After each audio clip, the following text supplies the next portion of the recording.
Bismillahirrahmanirrahim. Assalamualaikum warahmatullahi wabarakatuh. Alhamdulillah, ya maba'at. Perkenalkan, saya Lalu Mulyadi, peserta PKDP tahun 2026, yang insya Allah pada kesempatan kali ini kita akan membahas materi perkuliahan Sejarah Pendidikan Islam dengan submateri perkuliahan Perkembangan Pendidikan Islam pada masa dinasti Bani Umayyah.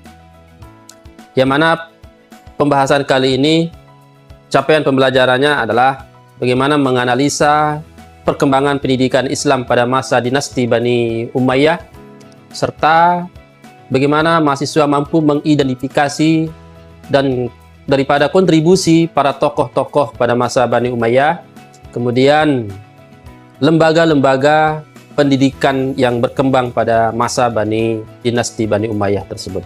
Beberapa peta materi perkuliahan yang akan kita bahas. Yang pertama adalah Selayang Pandang, yang mana membahas sejarah perjalanan perkembangan dinasti Bani Umayyah mulai dari awal berdirinya sampai runtuhnya kerajaan dinasti Bani Umayyah. Kemudian yang kedua adalah kebijakan pendidikan. Ini ada kebijakan-kebijakan yang berkembang pada masa dinasti Bani Umayyah. Yang ketiga adalah lembaga-lembaga pendidikan yang berkembang pada masa dinasti Bani Umayyah. Kemudian yang keempat adalah tokoh-tokoh ilmuwan yang memberikan kontribusi pada proses perkembangan pendidikan Islam pada masa dinasti Bani Umayyah. Kemudian yang kelima adalah gerakan terjemah atau transfer ilmu dari bahasa-bahasa Yunani, bahasa Persia, bahasa India ke dalam bahasa Arab. Kemudian yang terakhir adalah warisan dan relevansi keilmuan atau kontribusi bagi peradaban yang digunakan oleh lembaga pendidikan sampai pada masa zaman sekarang. Selanjutnya, Selayang Pandang Bani Umayyah. Selayang Pandang perkembangan pendidikan pada dinasti Bani Umayyah. Pertama, pada tahun 661 Masehi, didirikanlah dinasti Bani Umayyah yang pendirinya adalah Muawiyah bin Abi Sufyan. Yang mana Muawiyah bin Abi Sufyan inilah yang memindahkan ibu kota dari kota Madinah ke kota Damaskus sebagai pusat peradaban pada masa itu. Kemudian yang kedua adalah pada tahun 680 Masehi terjadilah sebuah peristiwa, yakni peristiwa Karbala. Yang mana peristiwa Karbala ini dinamakan Karbala disebabkan karena wafatnya Husain, yakni putra daripada Ali bin Abi Thalib, sahabat Rasulullah SAW. Kemudian yang ketiga, pada tahun 705 Masehi, disinilah terjadi reformasi besar dalam administrasi dan pendidikan Islam, yang mana di bawah kepemimpinan Umar bin Abdul Aziz. Kemudian pada tahun 711 Masehi terjadilah penaklukan Spanyol yang lebih dikenal dengan Al-Andalus. Penaklukan Spanyol ini di bawah kepemimpinan Khalifah Tariq bin Ziyad pada tahun 711 Masehi. Kemudian pada tahun 717 Masehi disinilah puncak keemasan atau Golden Age, yakni puncak keadilan dan kemajuan pendidikan pada masa itu yang di bawah kepemimpinan Khalifah Umar bin Abdul Aziz. Dan terakhir, runtuhnya dinasti Umayyah yang kemudian digantikan dan diambil oleh dinasti Bani Abbasiyah terjadi pada tahun 750 Masehi. Sehingga rentan waktu kepemimpinan kekuasaan dinasti Bani Umayyah ini adalah kurang lebih 90 tahun dengan kepemimpinan 14 khalifah, yang mana dari 14 khalifah ini dengan rentan waktu kurang lebih 90 tahun mendapat perkembangan wilayah yang sangat luas, yaitu mulai dari wilayah Arabia hingga Spanyol. Selanjutnya, ada beberapa karakteristik umum perkembangan pendidikan di masa dinasti Bani Umayyah. Yang pertama adalah perkembangan keilmuan itu berbasis masjid. Sehingga masjid inilah yang dijadikan sebagai pusat utama perkembangan pendidikan Islam. Di masjidlah dijadikan tempat pengajian, di masjidlah dijadikan tempat pusat khalaqah dan diskusi tentang ilmu-ilmu keagamaan. Kemudian karakteristik yang kedua adalah tradisi lisan dan kitabah. Yang mana tradisi ini adalah budaya menghafal Al-Quran dan hadis itu dijadikan sebagai kegiatan yang paling dominan, yang nantinya akan diikuti dan berkembang dengan tradisi penulisan, baik penulisan Al-Quran dan hadis. Karakteristik yang ketiga adalah akulturasi budaya. Yang mana akulturasi budaya ini terjadi karena persinggungan dengan tradisi Yunani, persinggungan dengan tradisi Persia dan India, yang mana ada terjadi perbedaan bahasa. Sehingga di akulturasi budaya inilah yang menjadi embrio atau yang menjadi dasar sebuah gerakan penerjemah bahasa.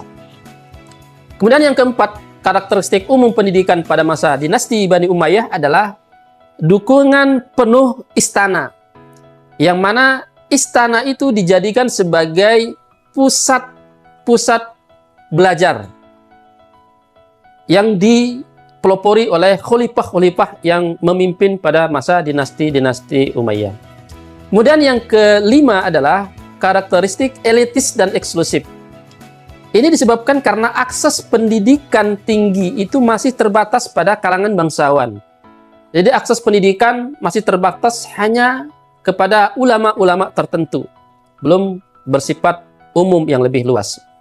Kemudian yang terakhir adalah karakteristik Arabisasi ilmu. Yang mana Arabisasi ilmu ini yang menjadikan bahasa Arab dijadikan sebagai bahasa resmi dari segi administrasi dan ilmu pengetahuan pada masa dinasti Bani Umayyah. Selanjutnya, ada beberapa kebijakan pendidikan yang dilakukan oleh para khalifah yang memimpin pada masa dinasti Bani Umayyah. Yang pertama, sebagai pendiri dinasti, yakni Muawiyah bin Abi Sufyan. Kebijakan yang dilakukan adalah beliau memindahkan ibu kota dari kota Madinah ke kota Damaskus. Kemudian kebijakan selanjutnya yang beliau lakukan adalah mendirikan diwan. Diwan ini adalah kantor administrasi, yang mana di diwan inilah tumbuh tradisi-tradisi tulis-menulis pada masa itu. Kemudian kebijakan yang dilakukan selanjutnya oleh Muawiyah bin Abi Sufyan ini adalah membuka hubungan diplomatik dengan Bizantium pada saat itu, sehingga terjadilah proses tukar-menukar atau transfer ilmu antara Muawiyah dengan Bizantium. Kebijakan selanjutnya adalah Arabisasi ilmu. Nah, Arabisasi ilmu ini terjadi pada masa Khalifah Abdul Malik bin Marwan. Ada beberapa kebijakan yang dilakukan oleh Abdul Malik bin Marwan adalah yang pertama adalah menjadikan bahasa Arab itu sebagai bahasa resmi negara. Menjadikan bahasa Arab sebagai bahasa resmi ilmu pengetahuan. Selanjutnya mendorong penulisan teks administrasi dan keilmuan itu juga dalam berbahasa Arab.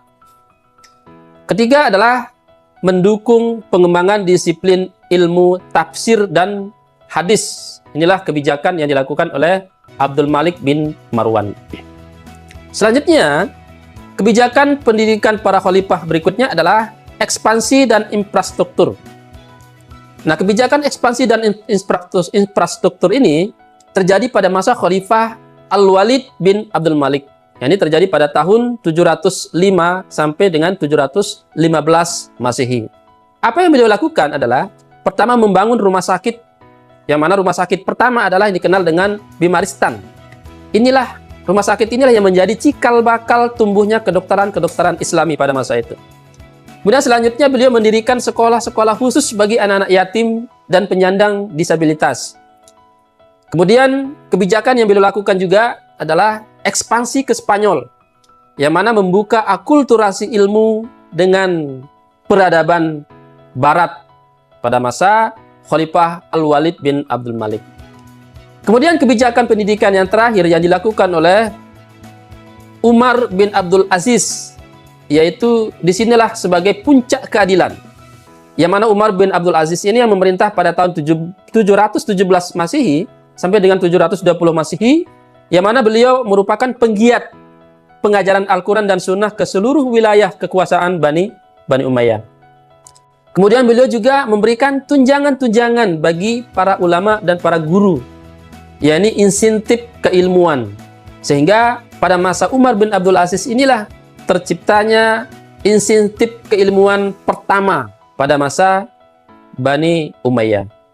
Kemudian yang terakhir, beliau mendirikan lembaga-lembaga pendidikan bagi non-muslim yang baru masuk Islam, yang mana para mu'alaf ini membutuhkan keilmuan dasar tentang keislaman.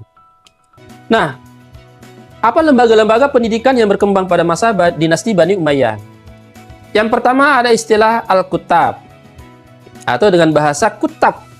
Kutab ini adalah pendidikan tingkat dasar, yang mana Kutab ini adalah pendidikan yang ditujukan bagi anak-anak, yang mana dipelajari itu adalah pengajaran tentang dasar Al-Quran, membaca dan menulis bahasa Arab. Begitu juga pembelajaran tentang berhitung dasar dan syair Arab.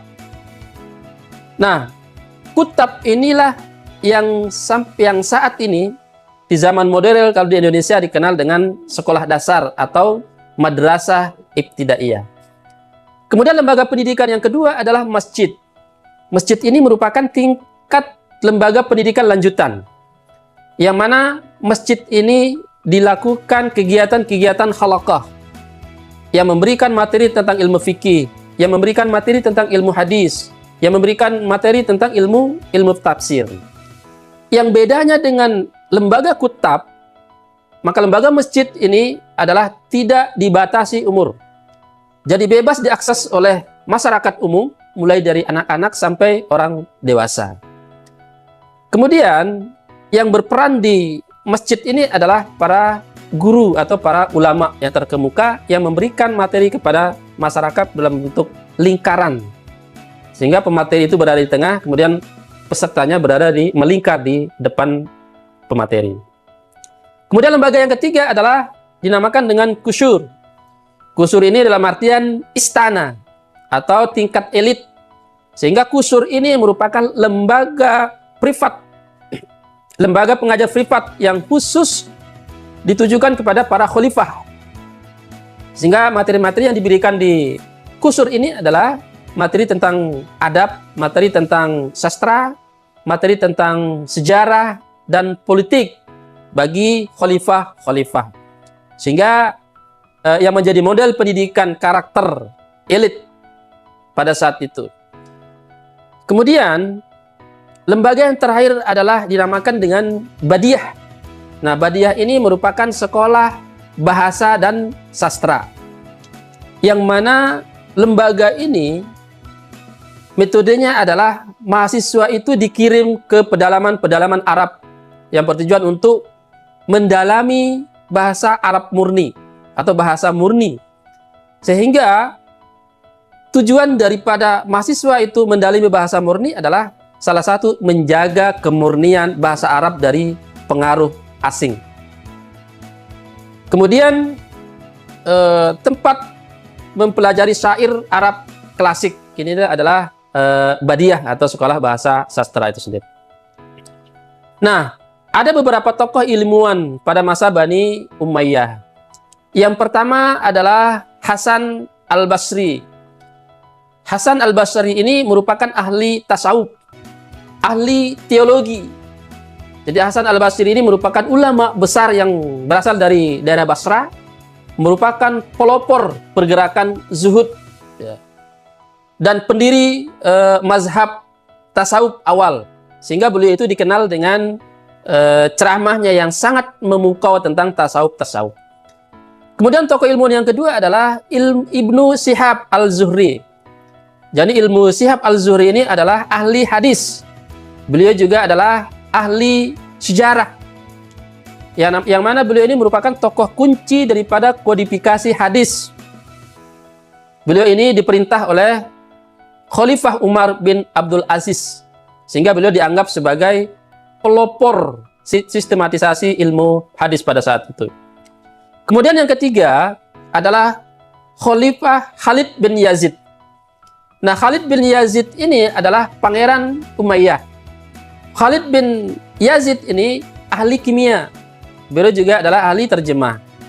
Nah, beliaulah yang mensponsori proses terjadinya penerjemahan buku, baik penerjemahan buku kimia maupun penerjemahan ilmu kedokteran, yakni dari bahasa Yunani ke bahasa Arab, sehingga dinamakanlah dengan nama gerakan terjemah pertama yang dilakukan oleh Khalid bin Yazid. Kemudian tokoh yang keempat adalah Wasil bin Atha. Wasil bin Atha ini adalah pendiri aliran Mu'tazilah. Jadi beliau ini adalah bermazhab teologi rasional Islam. Beliau merupakan pelopor penggunaan akal atau pelopor penggunaan dalil akli dalam memahami agama-agama Islam. Kemudian tokoh berikutnya adalah Umar bin Abdul Aziz. Nah, Umar bin Abdul Aziz inilah yang mereformasi besar-besaran terkait dengan kegiatan-kegiatan perkembangan pendidikan. Beliaulah yang menghapus diskriminasi mawali. Sehingga beliau merupakan penggiat dari proses pengajaran Islam. Dengan cara beliau mengirim guru-guru ke daerah-daerah terluar. Kemudian, tokoh yang terakhir adalah Al-Farasdak dan Jarir. Nah, Al-Farasdak dan Jarir ini adalah dua tokoh sastrawan dan syair. Jadi beliau merupakan dua penyair besar yang menjaga tradisi sastra Arab di istana atau di dinasti Bani Umayyah. Terkadang beliau saling berdebat dalam syair, sehingga dari perdebatan-perdebatan itulah memicu perkembangan kritik sastra yang berkembang sampai saat ini. Nah, berbicara tentang gerakan terjemah, apa itu gerakan terjemah? Gerakan terjemah adalah gerakan penerjemahan karya-karya ilmiah dari bahasa Yunani.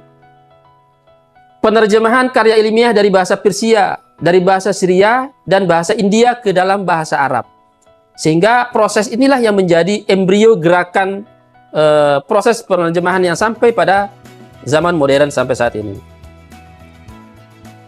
Tokoh kunci daripada penerjemah ini adalah Khalid bin Yazid, sehingga beliau merupakan sponsor pertama penerjemahan buku kimia dan astronomi Yunani. Kemudian diikuti oleh Musa bin Nusair, kemudian para mawali lainnya. Para mawali itu adalah para mu'alaf dari Persia dan Yunani. Nah, ilmu-ilmu yang diterjemahkan adalah yang pertama dari Yunani itu adalah ilmu tentang filsafat, ilmu tentang logika, dan ilmu tentang kedokteran, serta matematika dan fisika.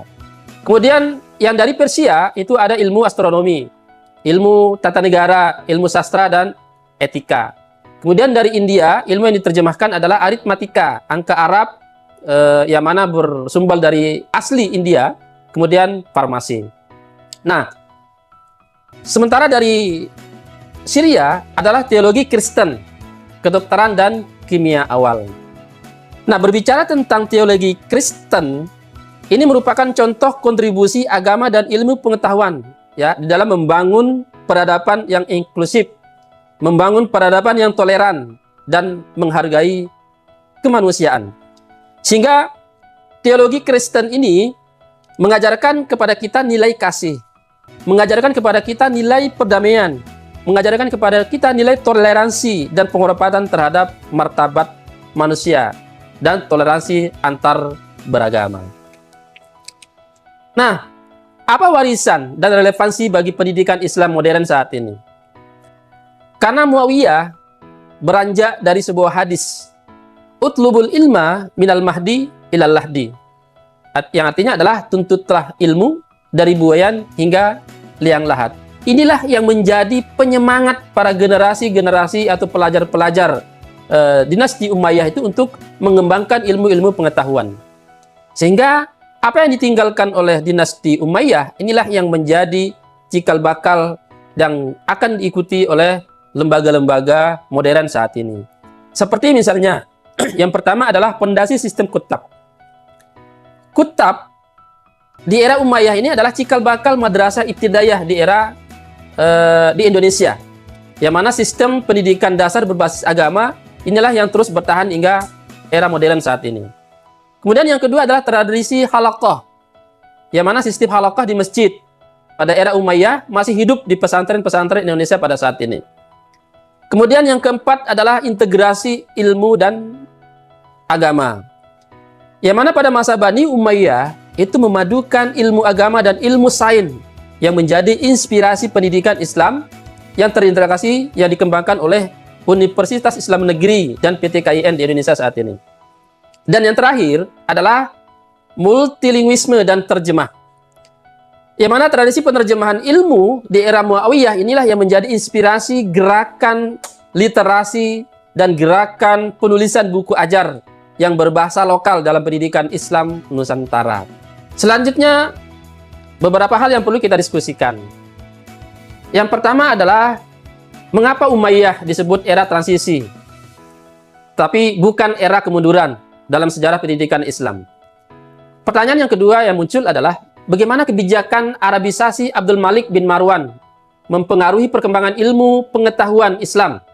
Apakah berdampak positif ataukah berdampak negatif pada masa itu? Kemudian yang ketiga, pertanyaan selanjutnya adalah apa relevansi gerakan terjemah era Umayyah dengan konsep integrasi keilmuan Islam dan sains di perguruan tinggi Islam Indonesia saat ini? Kemudian yang terakhir adalah coba bandingkan peran Umar bin Abdul Aziz dalam pendidikan dengan peran tokoh reformasi pendidikan Islam lainnya yang Anda ketahui. Kemudian sebagai rangkuman atau penutup dari materi ini adalah yang pertama, Umayyah adalah era transisi, yang mana dari pendidikan murni Islam menuju pendidikan yang inklusif yang berdialog dengan peradaban dunia. Kemudian yang kedua adalah lembaga kutab, lembaga masjid dan istana serta badiah itu menjadi pilar sistem pendidikan Arab pada saat ini. Kemudian yang ketiga, Arabisasi ilmu pengetahuan itu membuka jalan bagi kodifikasi dan sistematisasi ilmu Islam. Selanjutnya adalah gerakan terjemah yang dipelopori oleh Khalid bin Yazid. Ini adalah menjadi benih Golden Age Islam di era Abbasiyah. Dan selanjutnya adalah Khalifah Umar bin Abdul Aziz inilah yang menjadi model kepemimpinan reformatif, yang mana beliau itu mengintegrasikan keadilan dan kemajuan pendidikan. Maka yang menjadi tugas terakhir bagi kalian adalah susunlah matriks perbandingan kebijakan pendidikan dari 4 khalifah pada masa Bani Umayyah itu dalam sebuah tabel yang minimal 3 aspek. Nanti kalau sudah selesai bisa dikumpul pada pertemuan berikutnya. Demikian materi perkembangan pendidikan Islam pada masa Bani Umayyah. Saat ini kita tutup dengan sama-sama mengucapkan hamdalah. Alhamdulillahirabbil alamin. Akhirul kalam, Allahumma fiq wal hadi ila sabilir rasyad. Wassalamualaikum warahmatullahi wabarakatuh.